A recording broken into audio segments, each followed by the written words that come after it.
comme je l'ai dit au début de la réunion, on va continuer l'étude sur ce qu'on est rendu. L'étude est basée sur une suite de paquets d'études qu'on a faites ensemble pour voir toutes les bénédictions que Dieu nous a données grâce à l'œuvre accomplie de Jésus. Tout ce que Jésus a fait en mourant sur la croix, en ressuscitant, ça nous a permis d'obtenir un paquet de bénédictions que c'était impossible d'avoir sans connaître Jésus. Puis là, maintenant, on est en train de regarder, est-ce que Dieu a des attentes pour les chrétiens? Est-ce que Dieu s'attend en se disant, quand je vous donne toute la vie éternelle, les cadeaux, les exaucements, bref, je vous donne tout. Puis là, il nous dit-tu, faites ce que vous avez à faire, faites n'importe quoi, c'est pas grave. Non.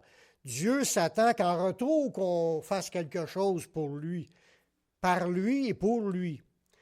Puis on a commencé à baser cette étude-là sur 2 Pierre au chapitre 1, que vu qu'il nous a donné tout ce qui contribue à la vie et à la piété, mais là, il dit de mettre tous nos efforts, à joindre à notre foi. Puis là, il y a un paquet de points que c'est écrit dans le texte, puis qu'on va regarder un par un, sur des choses qu'on doit mettre en pratique, qu'on doit ajouter à notre foi, qu'on doit faire des efforts pour ajouter ça à notre foi. Parce que juste avoir la foi, c'est une chose, mais avoir la foi qui est agissante, ça, c'est une autre chose. Une foi vivante, une foi en action. Est-ce qu'on a tous une foi en action? On va dire oui pour ceux qui sont déjà engagés et qui comprennent le chemin, les autres qui ne savent pas de quoi que je parle, mais est-ce qu'on a notre vie de foi, ça se vit chaque jour? De des actions, il y a des réactions, il y a des choses qu'on doit faire et ne pas faire qui démontrent qu'on a la foi. Voyez-vous? On a vu à date que de joindre à notre foi la vertu. Fait que quand tu as la foi, tu vas rajouter de la vertu. La vertu, c'est de vouloir toujours bien faire. Puis ça, c'est une bonne affaire. Ça devrait être la première affaire, que quand tu viens au Seigneur, tu veux bien faire. Tu veux faire le bien. Tu veux que ta vie soit en direction du bien. C'est normal. Parce qu'on était dans le péché avant, puis là, on s'est repenti, on s'est tourné vers le Seigneur, on s'est détourné de notre vie de tout croche pour vouloir vivre une vie de faire plaisir à Dieu, un vouloir de bien faire. Après ça, on a vu qu'il fallait ajouter à cela la science. Parce que la science, c'est de la connaissance de ce que Dieu dit. Parce que si tu veux bien faire, mais tu ne sais pas ce qu'il te demande de faire, tu ne peux pas bien faire ce qu'il veut. Tu as besoin de connaître ce qu'il veut. Là, tu veux bien faire dans les choses que lui, il nous a révélées. Fait qu'il faut rajouter de la connaissance. Puis pour ça, c'est de lire la Bible, venir à la réunion, entendre des messages. Puis là, notre connaissance grandit. Puis vu qu'on veut bien faire, on apprend des affaires, puis on met ça en pratique. Là, on regarde un point qui nous dit d'ajouter à la connaissance la tempérance. On est rendu à cela aujourd'hui. Le thème du message, c'est le chrétien et ses responsabilités. C'est de notre responsabilité de faire des efforts pour ajouter ces choses-là dans notre vie chrétienne. Oui, le Seigneur va nous aider, puis on va le voir par des versets, qui va nous aider dans tout cela, mais il s'attend à ce qu'on cherche ces choses-là. La tempérance. On regarde le verset dans 2 Pierre 1,5. Ça dit, à cause de cela, faites tous vos efforts pour joindre à votre foi la vertu, la science, et l'autre verset, à la science, la tempérance. La tempérance, c'est un mot qu'on n'utilise pas souvent ici au Québec. On utilise plutôt le contrôle de soi. Se maîtriser. Apprendre à se contrôler. En tant que chrétien, un chrétien doit apprendre à se contrôler. Le mot tempérance, dans le dictionnaire Strong, c'est le contrôle de soi. C'est une vertu de ceux qui sont maîtres de leurs désirs et de leurs passions. Être maître de tes désirs, être maître de tes passions, te contrôler, en particulier sur les appétits de nos sens. Parce qu'on a des sens, puis il y a des sens, là, le sentir, de goûter, Puis tu sais, il y a des sens qui ne sont pas trop dangereux, mais il y en a d'autres sens qui font partie de la nature humaine, qu'on va voir des exemples de cela avec des versets là-dessus, des choses qu'il faut vraiment contrôler, parce que c'est pas long qu'on prenne des bacs, qu'on marche dans le péché, puis qu'on déplaît, puis on attriste le Saint-Esprit, puis on déplaît à Dieu en vivant comme cela. Voyez-vous? Puis Dieu, il s'attend à ce que ses chrétiens, ses enfants, ses disciples se contrôlent, se maîtrisent, se prennent en main, va être capable de prendre des décisions pour rejeter certaines affaires, puis d'autres décisions pour rechercher certaines affaires. Puis eux, là, c'est de rechercher à être tempérant, à avoir une maîtrise de soi-même. Paul lui enseignait qu'on devait marcher d'une manière juste, puis apprendre à se maîtriser. Parce qu'il y a un jour, il va y avoir un jugement de Dieu après notre vie. Il ne faut pas oublier, puis Jésus aussi nous a parlé, que même chaque parole qu'on aura dit, on va avoir à rendre compte. Fait que faut vraiment réaliser que les chrétiens, il faut qu'ils fassent attention. Il faut qu'ils se retiennent. Il faut qu'ils apprennent à se retenir, parce que ce n'est pas évident. Parce que Jacques en parle juste au niveau de la langue, parce que là, je viens de vous parler de la langue. Là. Il dit la langue, elle est animée par la géhenne, par l'étang de feu. Elle est animée par le mal. Puis il dit, si un homme est capable de tenir sa langue en bride, bien, c'est un homme parfait, que Jacques nous dit. Puis ça, c'est un des éléments qu'il faut se maîtriser, faire attention à ce qu'on dit, parce qu'on dit plein de méchanceté, plein de choses qui déshonorent Dieu dans ce qu'on dit. Mais là, on va voir aussi d'autres sujets aujourd'hui dans l'étude. Paul est en train de parler de ça justement avec un gars en témoignant de la parole, puis il lui disait aux gens, il faut que tu apprennes à te contrôler. Dans Acte 24, le verset 25.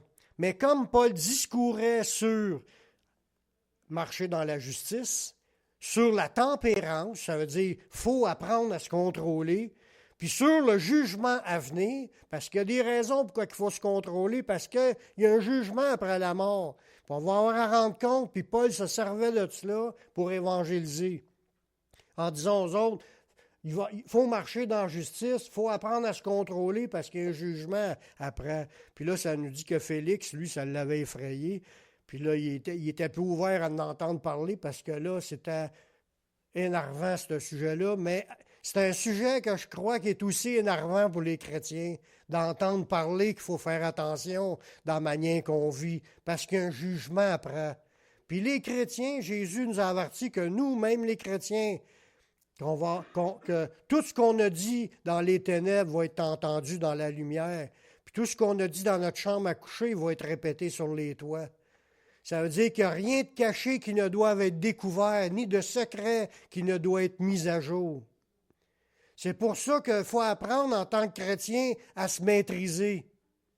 Y a-t-il un amen ou un ouch? Un aïe aïe, c'est bon aussi. Parce que c'est grave que ce que je vous dis là. Là, on peut en rire parce qu'on en parle de même, mais c'est grave. Jésus a averti ses disciples. Puis il faut apprendre en tant que chrétien à se maîtriser. S'abstenir de certaines choses, c'est pas si terrible. Pour ceux qui ont un petit peu de facilité à se retenir, il y en a beaucoup de personnes qui le font déjà pour différentes raisons. Comme ceux qui sont malades, puis le gars, il sait que, mettons un exemple, il a mal au ventre quand il boit du lait, fait qu'il décide de ne pas en boire. Il s'abstient de boire du lait parce qu'il sait que c'est pas bon pour lui. Mais pour les maladies, n'importe quelle maladie, il y en a qu'il faut qu'ils s'abstiennent de manger, il faut qu'ils s'abstiennent de boire certaines affaires parce que le système ne le prend plus. Puis ils apprennent à se contrôler, ils apprennent à se priver. Puis ils n'ont pas le choix parce qu'ils vont en souffrir s'ils en consomment. Donc, il y a du monde qui le font, même pour faire attention à leur santé, pour ne pas manger trop de sucre quand ils font du diabète. C'est un autre exemple. Il faut que tu apprennes à te contrôler. Fait qu'apprendre à se maîtriser, c'est pas si pire que ça, parce qu'il y en a déjà qui le font et ne sont même pas chrétiens. Ça nous dit aussi, dans d'autres raisons, Il y en a que c'est même dans leur religion qu'ils vont se priver des affaires. Ils ne sont même pas chrétiens. Ils sont dans des religions, puis ils font des jeûnes, puis ils font des rituels, puis ils se privent de manger de telle et telle affaire parce que dans leur religion, ça les empêche, puis ils le font. Il y a beaucoup de monde qui le font même aussi pour faire du sport. Ils s'entraînent pour gagner une médaille.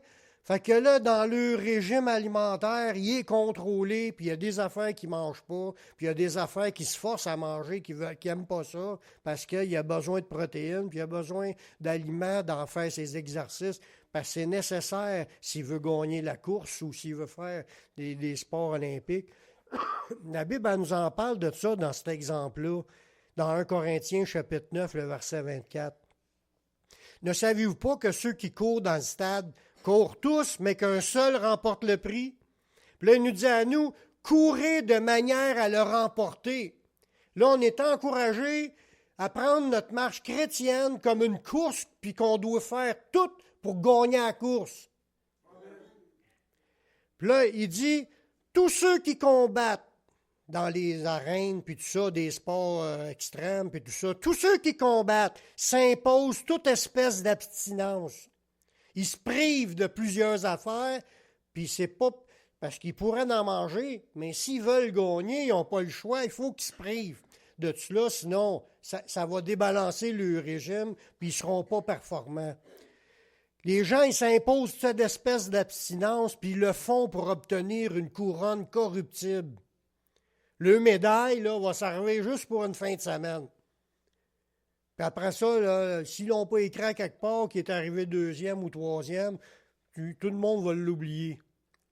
Il y en a des Olympiques là, à tous les 4 ans, puis il y a des sports dans le Québec, dans le Canada, tout partout là, dans le monde. Puis tu ne te rappelles pas toutes les performances de tout le monde, mais ils l'ont fait en se privant, en s'entraînant, en faisant des efforts pour atteindre, pour gagner leur course. Puis à nous, il nous dit de courir comme si c'était pour la gagner, ta course. Puis un chrétien peut avoir des abstinences à faire pour réussir à gagner. Puis là, il nous dit, mais nous, en suivant la fin, faisons-le pour une couronne incorruptible.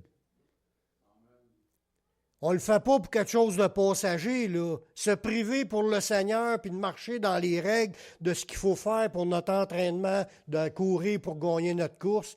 On le fait pour notre couronne incorruptible, une couronne permanente et éternelle. Nous sommes déjà jugés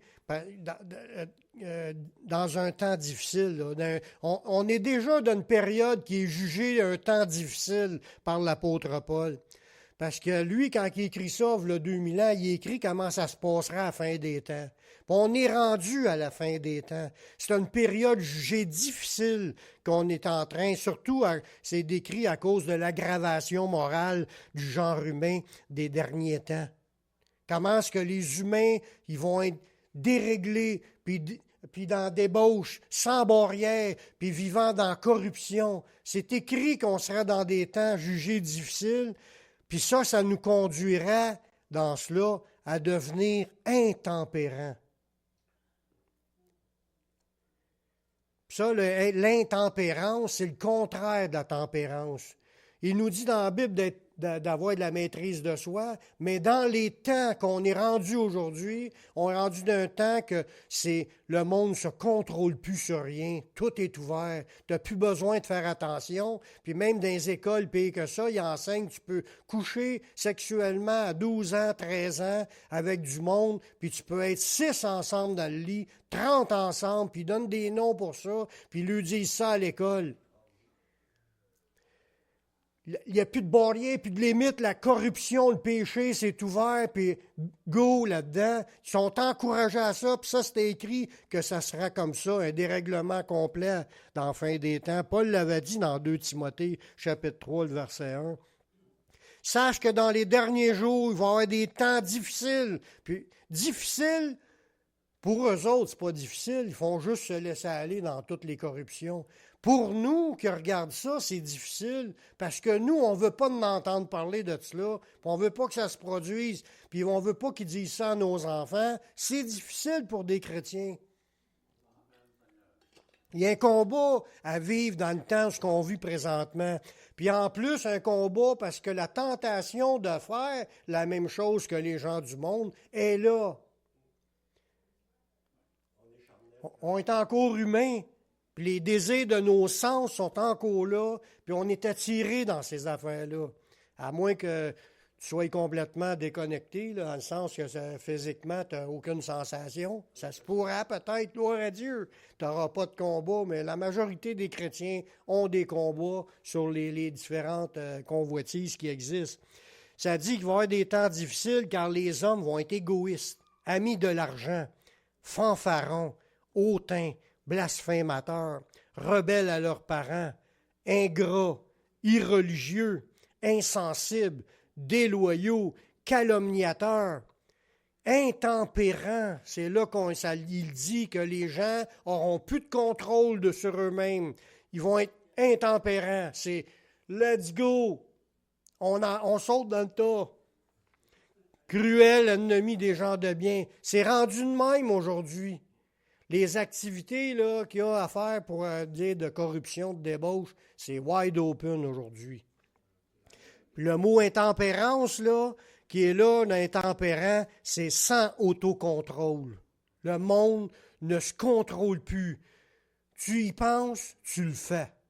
Il n'y a plus de « wow, je n'ai pas d'affaire à faire ça ». Ils se disent plus ça, là. C'est intempérant, ils n'ont plus de contrôle, ils sont sans tempérance, incontinents, non maîtres de soi, ils sont déréglés. Puis quelles étaient les règles qu'il fallait suivre? Mais c'est les règles de Dieu. C'est Dieu qui a fixé les règles de qu'est-ce qui était saint, qu'est-ce qui était peu, puis ce qui est juste. Puis si on cherche la justice, la sainteté et la pureté, bien là, c'est les règles de Dieu, mais là, le monde, ils sont déréglés. Ils ne suivent plus rien. Tout est beau pour eux. Puis on vit dans ce monde-là, puis ça crée un combat pour les chrétiens. Un problème majeur, là, on va regarder certains petits problèmes, là.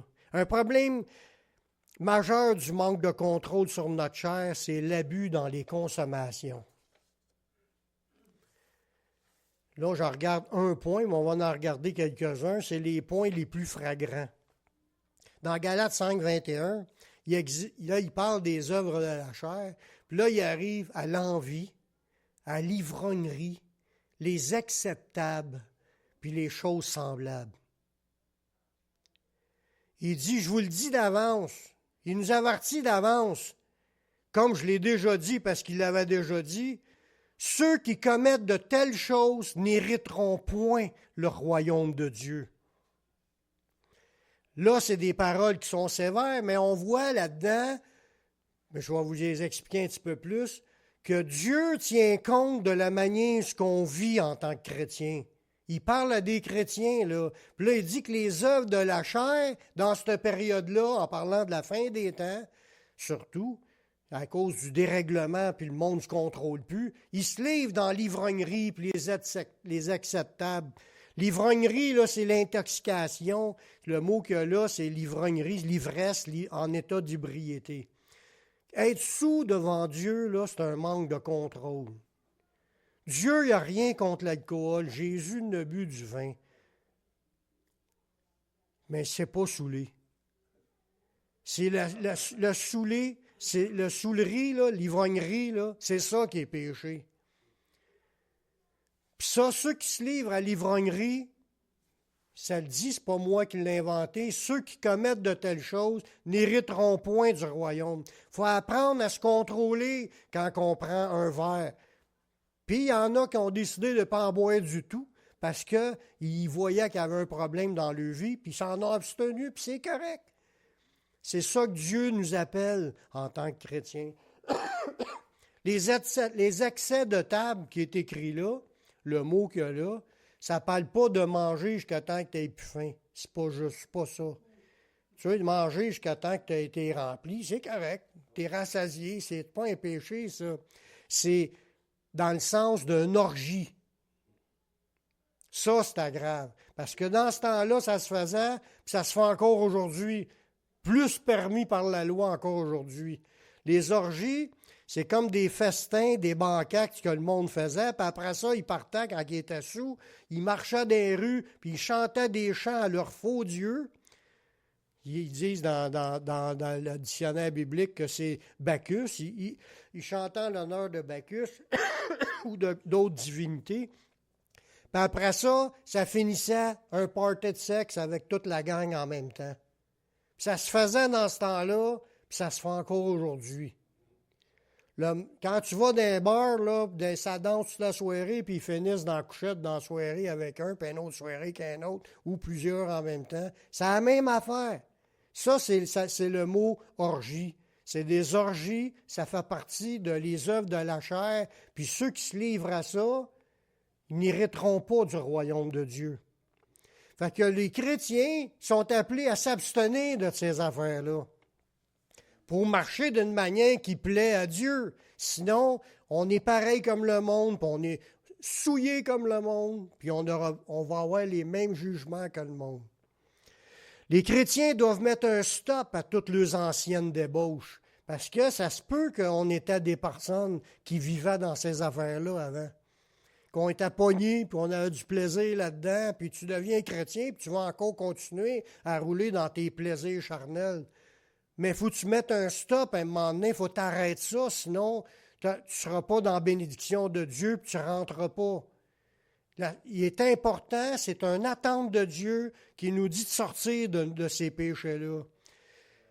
Dans 1 Pierre, lui, il dit, c'est assez, en effet, d'avoir dans le temps passé accompli toute la volonté des païens en marchant dans les dissolutions, les convoitises, l'ivrognerie, les excès du manger et du boire, puis les idolâtries criminelles.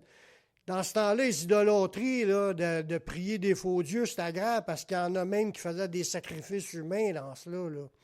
C'était criminel, là, c'était des meurtres qu'ils faisaient pour offrir à leurs faux dieux, comme Pilate qui avait tué des Galiléens pour l'offrir à ses dieux. Excusez, j'ai un rhume. Ben, il est presque fini, mais je ne vous le donnerai pas. Mais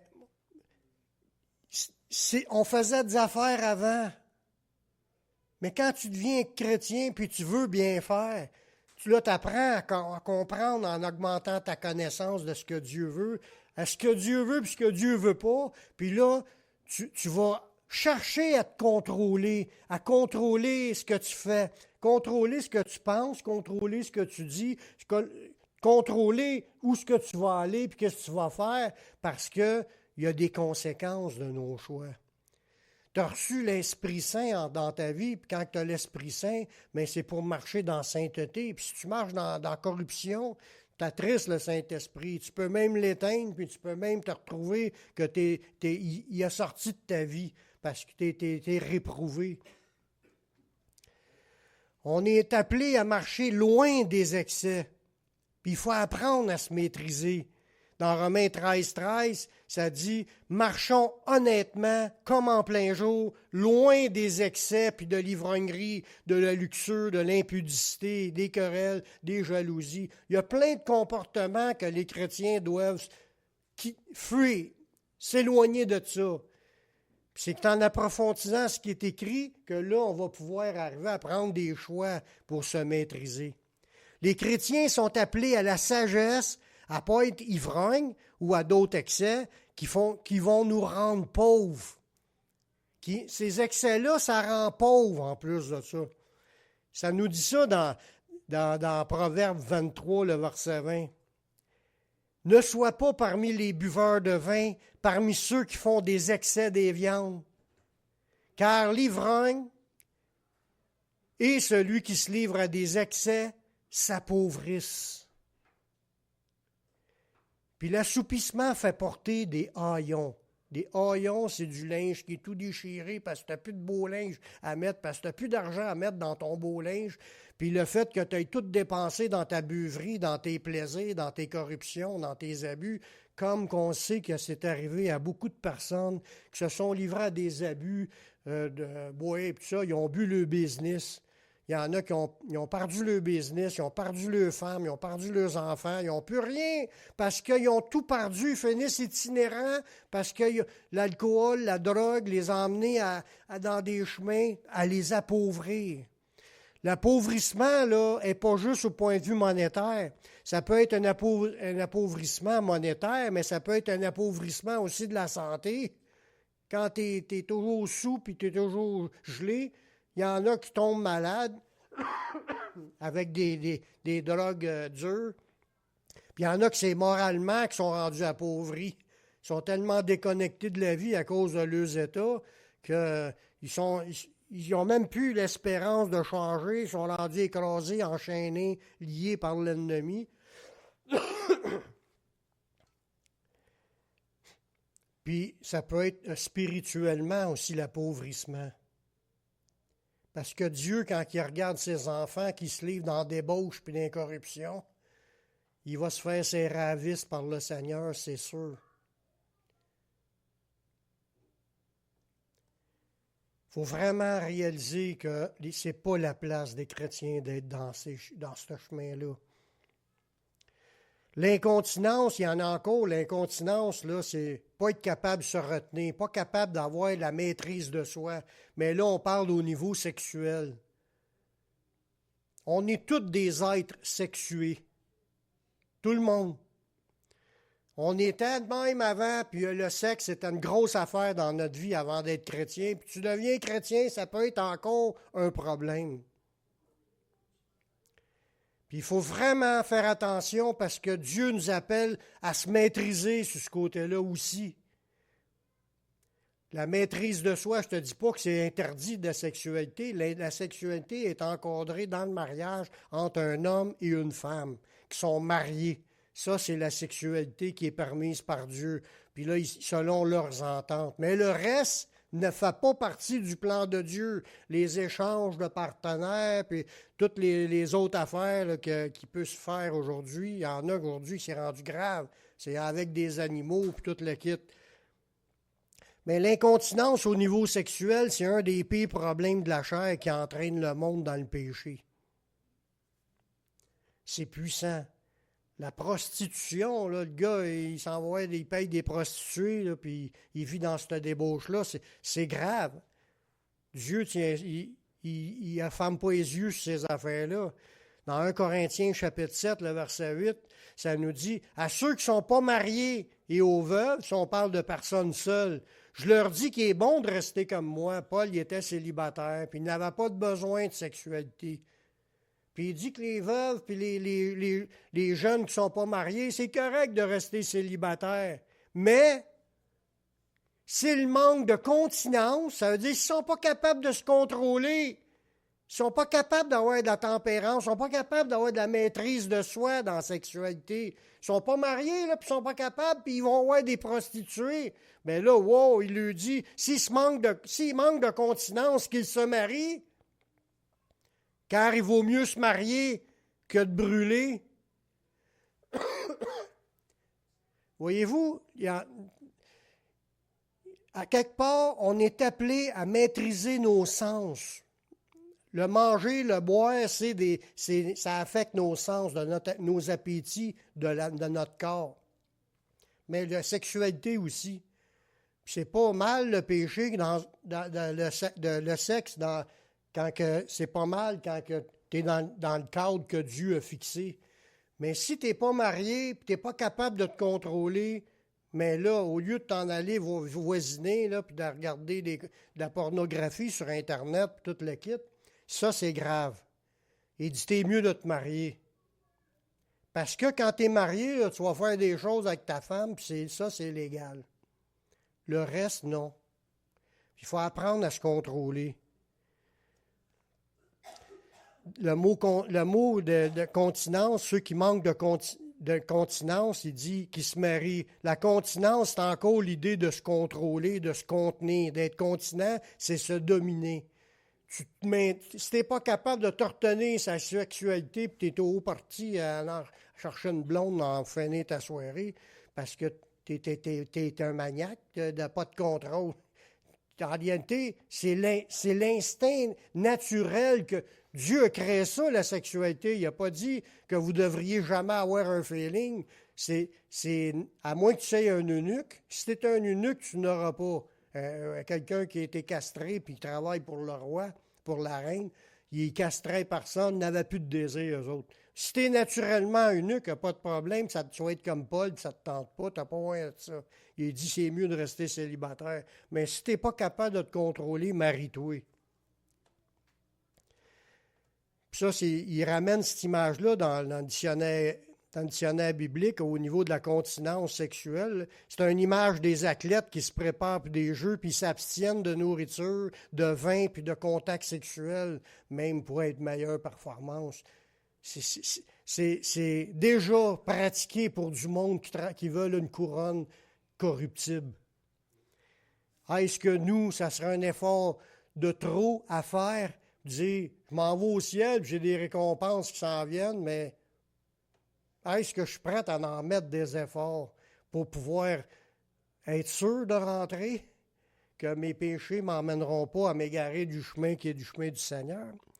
Il est enseigné que dans le couple, pour éviter ce genre de péché-là, d'incontinence, parce que même une fois marié, ça ne règle pas à 100% le problème.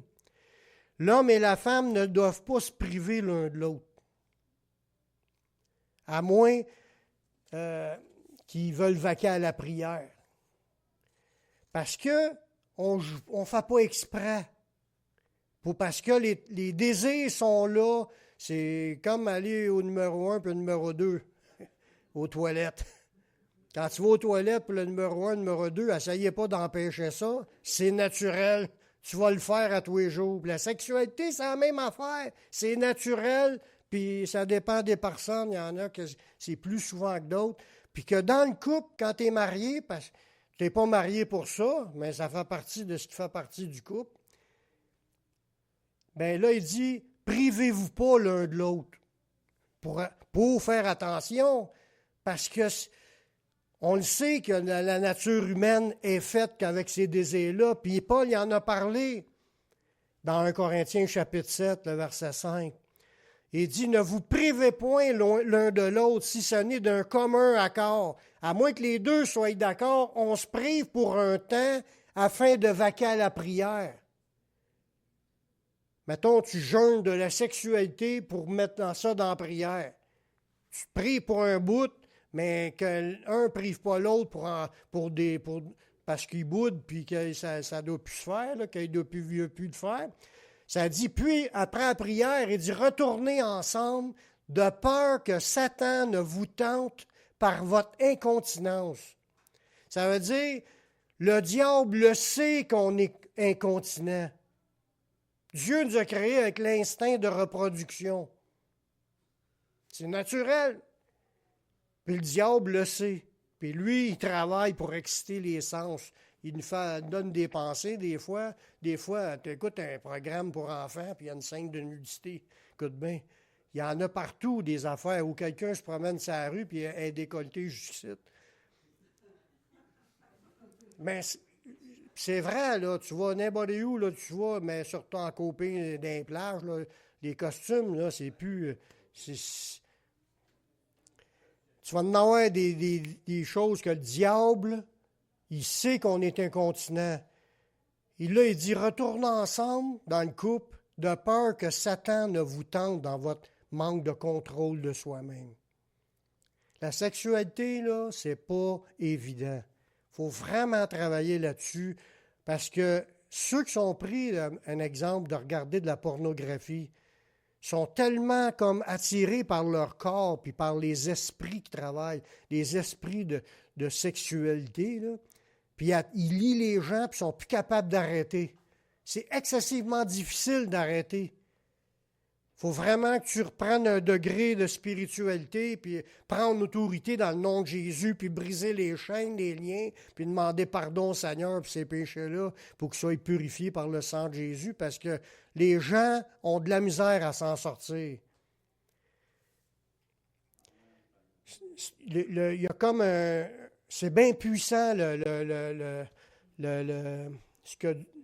ce phénomène-là de sensation que la chair ressent quand pour la sexualité. Mais je vous dis ça de même, on n'est pas tous pareils. Il y en a qui sont eunuques, qui n'ont zéro tentation, zéro désir. Vous n'avez pas ce problème-là, mais checkez les autres problèmes dans d'autres choses. On a tous des problèmes différents. Mais vraiment, il faut apprendre. Il y en a que c'est leur langue qui ne sont pas capables de contrôler. Puis ça parle dans le dos des autres tout le temps, puis ça critique tout le temps les autres. Ça, c'est qu'est-ce qu'on a vu aussi que le diable utilise, parce que c'est de la calomnie. Le calomniateur, là, des calomnies, ça vient du calomniateur, puis le calomniateur, c'est le diable. Quand on parle dans le dos des autres, on est en train de laisser le diable parler dans notre bouche. C'est autant un problème à apprendre à se contrôler. Comme j'ai lu au début de la réunion, la Bible nous dit que les convoitises de la chair, là, ces désirs-là, ça fait la guerre à l'âme. Ça fait la guerre à ton âme. Veux pas, quand tu te livres dans ces débauches-là, tu es en guerre. Ton âme est en guerre. L'enjeu, c'est ton âme. Elle va être assiégée et conquérie par qui? Par l'Esprit de Dieu pour t'amener dans la sainteté ou par l'esprit du mal, les démons qui t'emmènent dans des débauches, dans des perversions? Puis ces œuvres-là, c'est pas juste pour les gens dans le monde, parce que c'est des combats autant pour les chrétiens. On est encore dans ce monde avec des corps humains comme les autres. Le verset disait, « Bien-aimés, je vous exhorte comme des étrangers et des voyageurs. » Pensez que vous êtes des voyageurs. Pensez que vous êtes des étrangers. Pensez que vous ne faites pas partie de ce monde ici. Pensez que vous êtes juste de passage, puis un jour on s'en va dans notre vraie vie, c'est l'autre bord.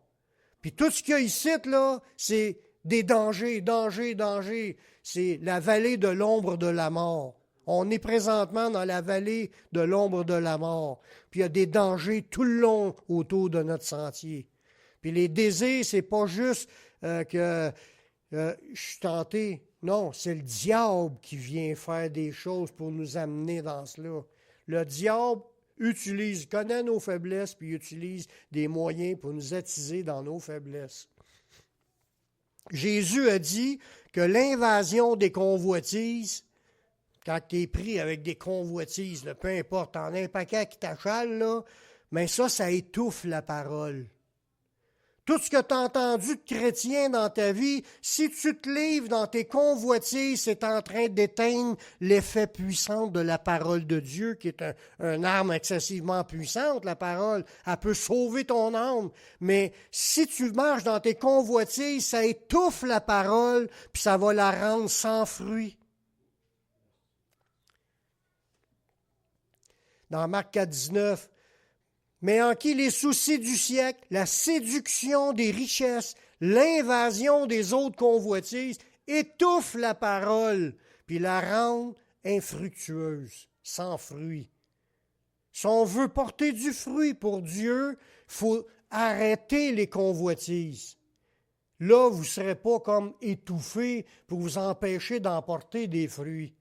Dieu veut bien emporter, la parole de Dieu est mise en toi pour que tu emportes, sauf que tu peux être en tellement d'inconvoitise que tu es complètement étouffé, tu n'as pas de fruit dans ta vie qui plaît à Dieu. Paul, il dit même que les désirs de posséder des biens, parce que là, Jésus vient de dire la séduction des richesses. Quand tu es séduit, je veux devenir riche, puis son désir, c'est de penser qu'à la richesse physique. Écoute bien, ça avec, c'est une convoitise charnelle. Paul il a expliqué que le désir de posséder les biens puis de vouloir devenir riche, c'est dangereux. Désir être en communion avec le Saint-Esprit puis être dans la bénédiction de Dieu, ça c'est pas dangereux pantoute. Ça va te bénir, puis tu vas marcher par la foi, puis tu vas vivre des belles affaires. Dans 1 Timothée 6,9, il dit « Ceux qui veulent s'enrichir tombent dans la tentation. » Le problème, là, comme je vous disais tantôt, c'est le diable qui vient tenter dans nos faiblesses. Puis si on veut s'enrichir, c'est une tentation, ça, que le diable va venir mettre devant toi. Cours ici, tu as une belle opportunité de faire du cash facilement. Cours après le cash. Cours après les biens. Oh, c'est volé, mais c'est pas grave, tu le payes pas cher. Tu sais, toutes les convoitises, les désirs qui ne sont pas de Dieu, il dit c'est un piège. Tu tombes dans la tentation, dans le piège. De qui? Du diable. Puis dans beaucoup de désirs Des désirs qui se développent. Oh, je vais avoir un jet. Je veux un jet privé. Puis là, après, tu en veux un deuxième, tu en veux un troisième. Des désirs insensés et pernicieux qui plongent les hommes dans la ruine puis la perdition. Le Seigneur a dit que les excès affaiblissent le chrétien, puis il risque de ne pas être debout lors de sa venue.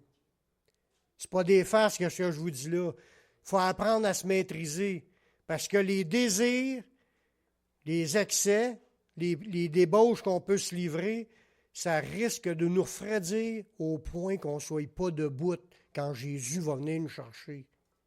Dans Luc 21, 34, ça dit « Prenez garde à vous-même de craindre que vos cœurs ne s'apesantissent par les excès du manger et du boire et les soucis de la vie, puis que ce jour vienne sur vous à l'improviste. Vous n'êtes pas prêtes. Il faut prendre garde de ne pas être prête quand Jésus va débarquer pour nous ramasser. C'est pas prête, on y va. C'est prête, il va, puis les pas prêtes restent ici.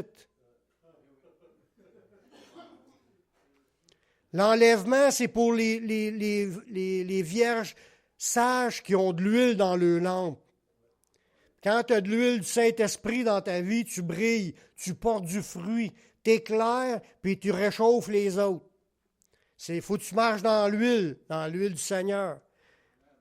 Ça dit que ce jour-là va venir comme un filet sur toute la face de la terre. Fait qu'il y en a qui vont être surpris parce que les animaux, quand ils se font lancer un filet puis ils se font pogner par le filet, ils ne s'en attendaient pas d'être pognés.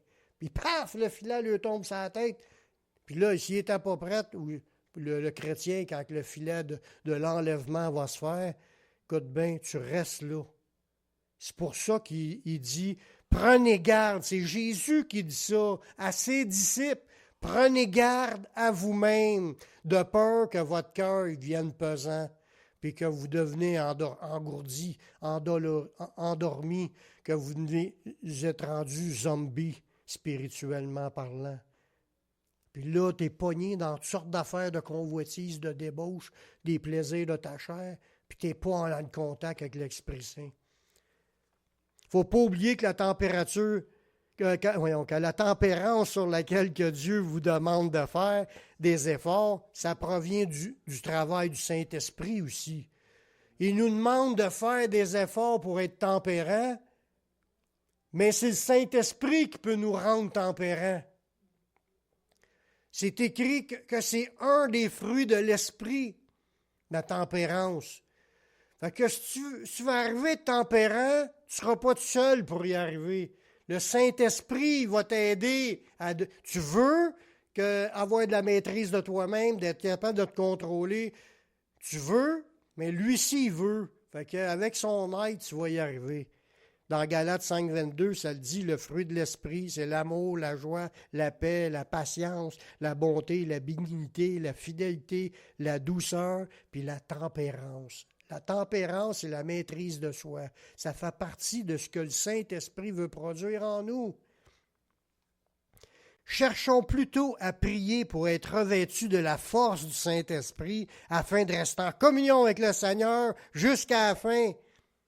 On va être plus efficace, puis surtout, on va être debout quand le Seigneur va venir nous chercher. Comme ça dit dans Luc, c'est le dernier verset, au verset 36. « Veillez donc et priez en tout temps afin que vous ayez la force d'échapper. » Il y a des choses qu'il faut s'en échapper. Il y a des choses qu'il faut sortir de là. Faut que tu sortes de là. Faut pas juste tu dis je suis chrétien. Faut que tu sortes des débauches. Il y a des choses qui vont arriver, des convoitises, des désirs, des passions, des choses que le monde et le diable offrent. Faut que tu sortes. Il dit veille puis prie pour avoir la force d'échapper à toutes ces choses qui arriveront et de paraître debout devant le Fils de l'homme. On veut-tu être debout devant Jésus? Être debout, là, c'est je suis prête, je suis en contact avec le Seigneur, j'ai fait ce que j'avais à faire jusqu'à là, puis si je reste plus longtemps, je vais en faire d'autres, mais je suis déjà dans la bonne position. j'ai combattu, j'ai résisté, j'ai lâché bien des affaires, puis je lâche ce qui n'est pas de Dieu. Je veux marcher dans ce que Dieu s'attend de moi. Si on cherche la maîtrise de soi-même, le Seigneur va nous aider, puis on va être debout quand que Jésus va revenir. Amen. On va prier. Alléluia. Seigneur, je te remercie pour ta parole qui est vraie.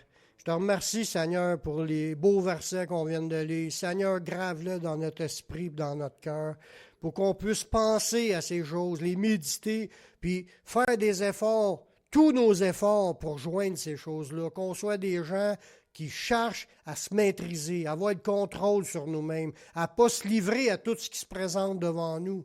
Merci, Seigneur, de les directions que tu vas nous donner par ton Saint-Esprit, puis merci pour ce que tu vas faire.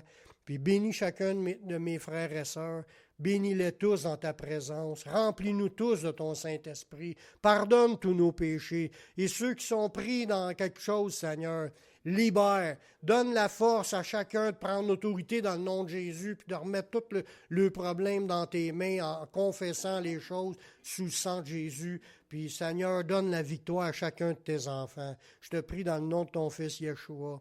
Amen.